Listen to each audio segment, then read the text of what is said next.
The Trump administration has authorized an arms sale of about $825 million worth to Ukraine. This includes 3,000 plus Iran missiles with a range that could go above the ATACMS missiles. Carolyn Levitt, the White House spokesperson, said that Russia and Ukraine are not ready for peace. I'm curious about your thoughts about this particular move by the Trump administration, and has it blown up the peace process? Because Russia has repeatedly said that these missiles, this funding, this keeps the war going. And Trump has said he's not funding the war at all. He's just selling weapons to NATO. What's going on here? Well, Trump and his team are completely incompetent. So first of all, every day there's a change of view, a change of statements. Some days it's threats. Other days it's a statement about my best friend, Vladimir. Basically, this is not tactics. This is incompetence and inconsistency. The president is unable to form a coherent idea of what's happening. He's pushed by multiple pressures, his own promises to end the war, an American public that is sick and tired of all of this, arms contractors that want to sell weapons, the neocons who are partly war profiteers and partly war ideologues, the European leaders who are in the same camp. They're some combination of warmongers and captives of the military-industrial complex, theirs and ours, which are basically the same. So Trump does not have the capacity to find a way out of this. This is an administration that is failing on many fronts, including the challenge of making peace. Peace is feasible, but it's not self-enforcing or even self-creating by design. It has to be fashioned. There needs to be a framework. It needs to be explained and justified. It needs negotiation, not a 2-hour meeting. None of this is really happening right now. It's very sad. It's very troubling to have such incompetence in the U.S. leadership. But I think that this is basically the explanation of what we're seeing. This is not clever moves. This is not strategic. This is not even tactical. This is just flailing around. And will it make a difference, Professor Sachs? Because the contract says 1,000 Iran missiles per year are going to be sent to Ukraine. The messaging from the Trump administration is very chaotic. On the one hand, they say they're not going to allow long-range missile strikes into Russia from Ukraine using U.S. weapons. And yet this huge promise to Ukraine, whether it is possible or not, and the amount that they say they're going to supply Ukraine with these missiles, seems to indicate the exact opposite kind of message to Russia. I'm not enough of a military expert to know the full ramifications of this weapon system, but this seems to me to be definitely a prolongation of war. We're also in a context where Ukraine is ruled by a small gang that also is enormously corrupt, operates by martial law, and like in the United States, has no relationship to the needs of the Ukrainian people or to public opinion in Ukraine, which overwhelmingly wants this war to stop. Basically, it's almost as if we're just in the hands of gangsters in the U.S., Europe, and Ukraine. Nobody really wants the war to stop, other than, I would say, Russia, frankly. Russia wants it to stop on terms that it has laid out, which is neutrality of Ukraine first and foremost, and the territorial concessions after 11 years of war since the Maidan coup, which the U.S. backed in February 2014. Those are actually pretty sensible terms for ending this war, protecting Ukraine's sovereignty and safety over the rest of Ukraine, which is 80% of Ukraine, or pre 1991, or pre-war Ukraine. And this should be the basis for finding an agreement. We're not getting there, it seems, again, because it would require a president who is capable of laying out a framework and sticking with it and negotiating on that basis. But we don't have that. So it looks like more fighting, more escalation, more destruction.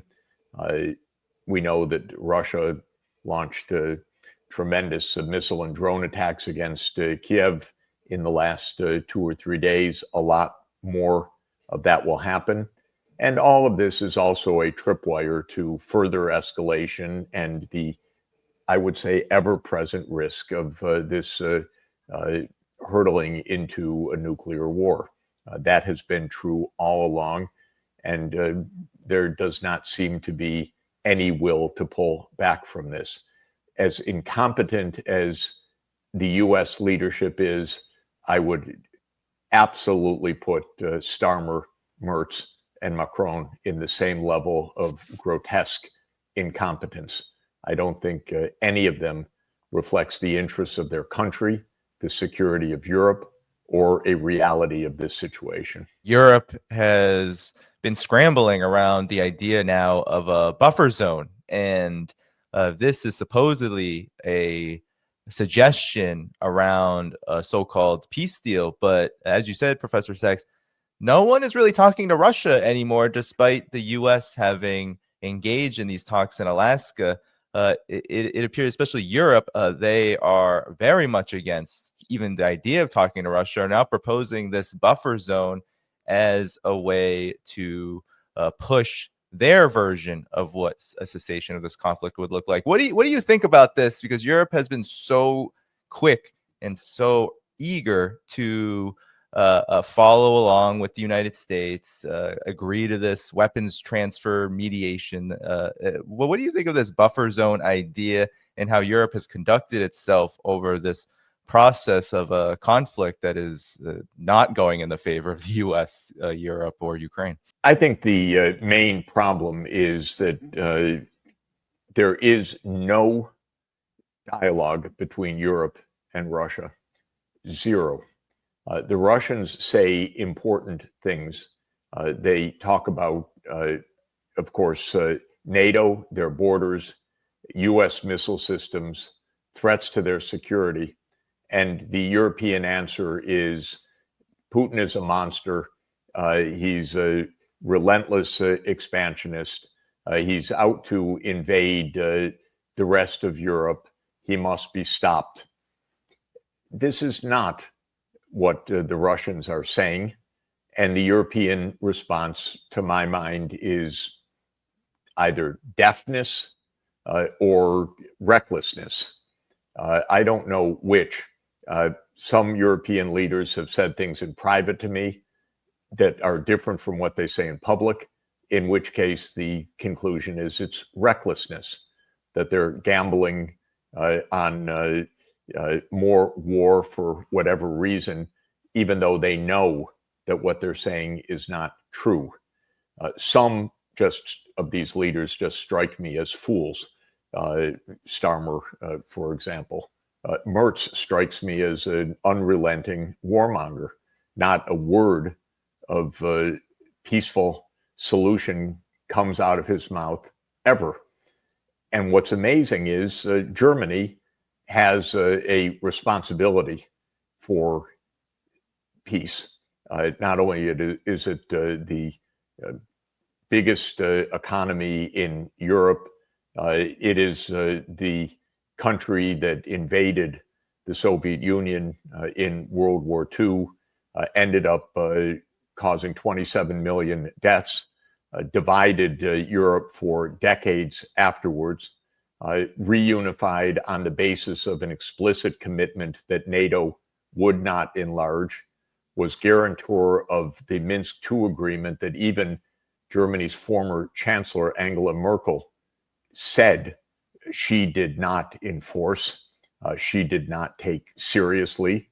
I'm not sure I believe her about her attitude back when it was supposed to be in place, but she failed, Germany failed, and all we hear from Merz is no iota of recognition of any of this, but rather that Europe must prepare for war. So this is quite alarming. We read histories, we study why did terrible, devastating tragedies like World War I come about, and we debate them in school and write papers about them. But now we're living ourselves, watching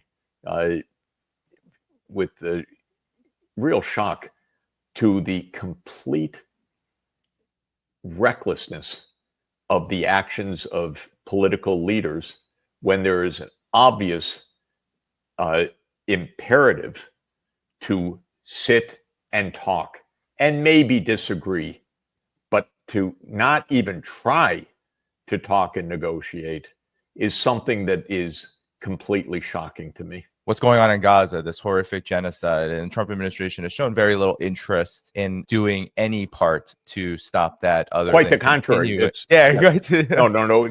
This is an absolute U.S.-backed genocide. Please, it's not that they're not taking actions to stop it. They are actively supporting mass murder.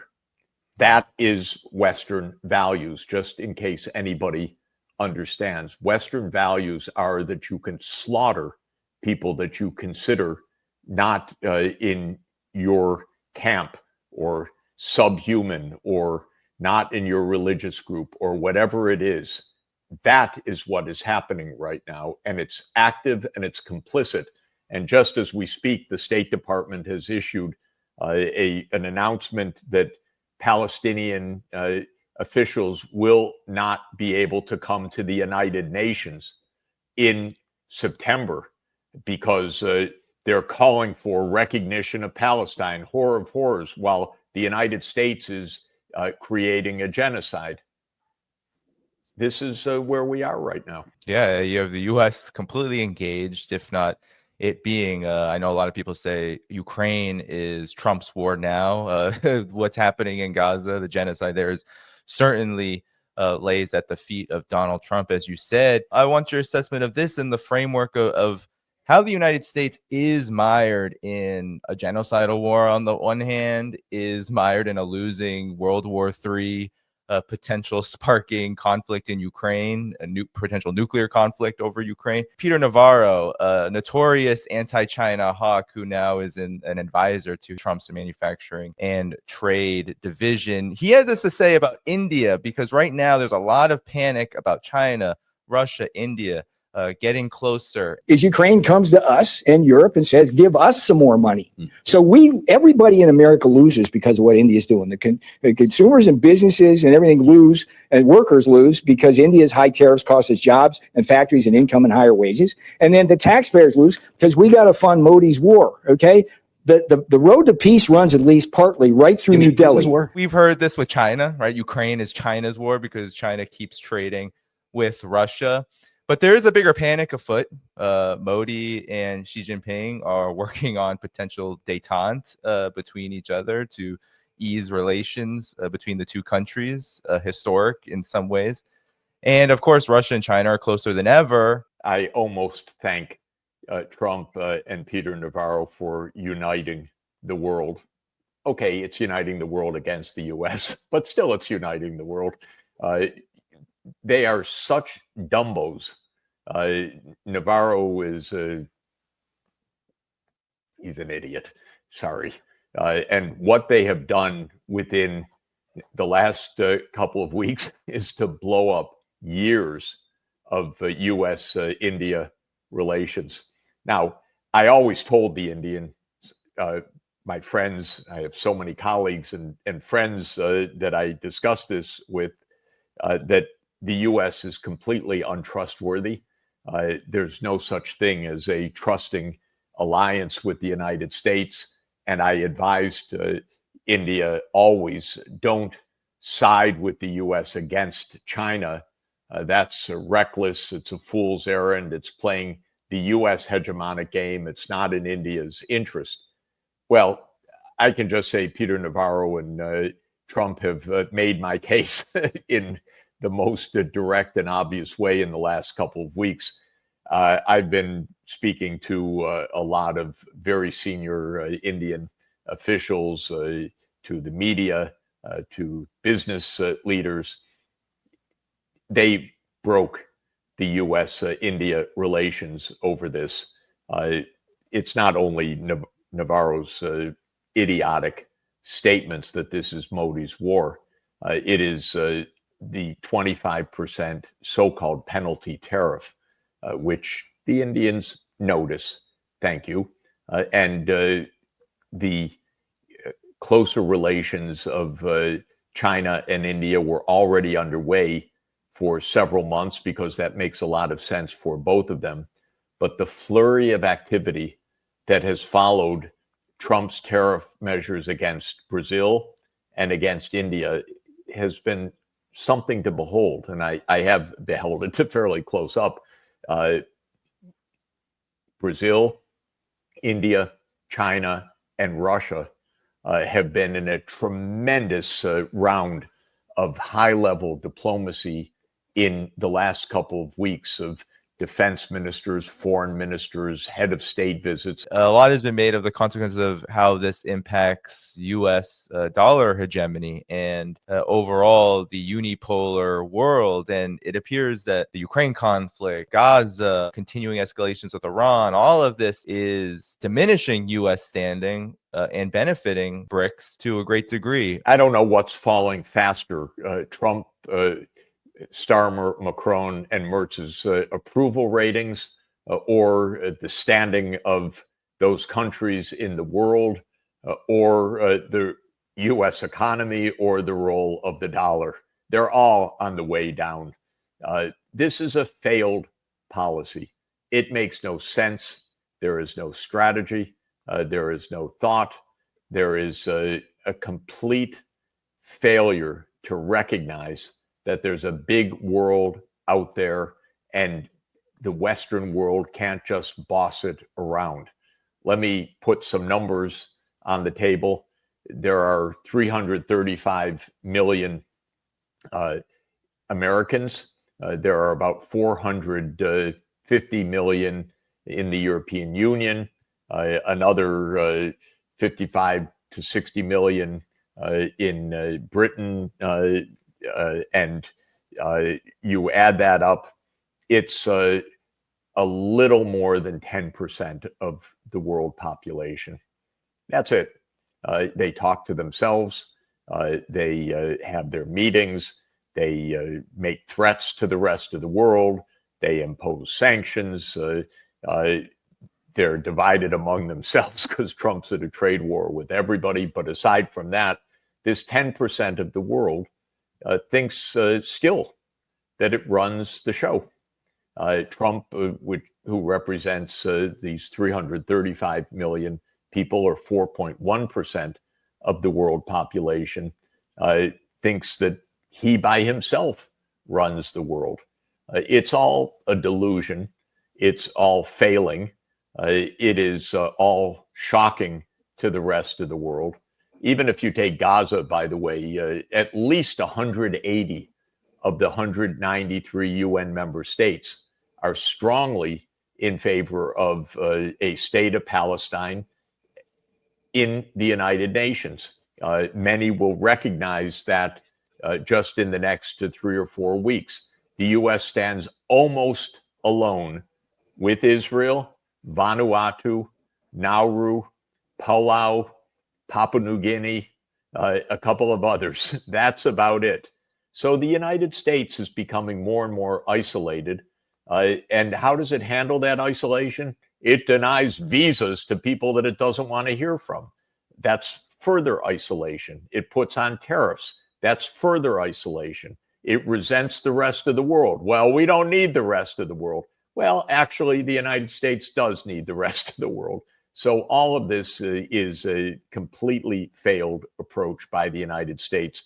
And the failures, I think, are becoming evident everywhere. Some see the killing in Gaza, the genocide in Gaza, the ability of the U.S. to maintain this large military apparatus, even throwing around tariffs and sanctions as being a sign of strength. But you just said that it's actually furthering isolation. Is this the beginning of the end of the U.S. empire's dominance and hegemony? And what comes next? There is no hegemony. We're in a multipolar world. The United States cannot defeat Russia. The United States cannot defeat China. The United States cannot defeat India, by the way. There are many great powers. Nuclear arms is also a great equalizer. This is not a world that the United States can run with its 4.1% of the world population. And incidentally, let's recall, Trump is a highly unpopular figure. He has, in the most recent survey data of the last couple of days, 37% approval rating, 55% disapproval rating. So he doesn't even rule the United States. He, in his delusion and his executive orders, thinks he does, but he doesn't even have the backing of a majority of the American people. Far from it. So in this sense, we're already in a multipolar world, but we can't take too much cheer from that, because the amount of destruction, the mass murders, the starvation of 2 million people underway in Gaza, the fact of nuclear weapons means this is all extraordinarily dangerous. We need something more than multipolarity. We need the basic decency of how to live together.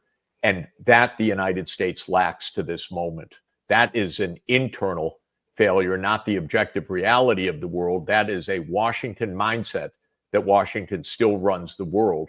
And that is very, very dangerous to have that kind of delusion.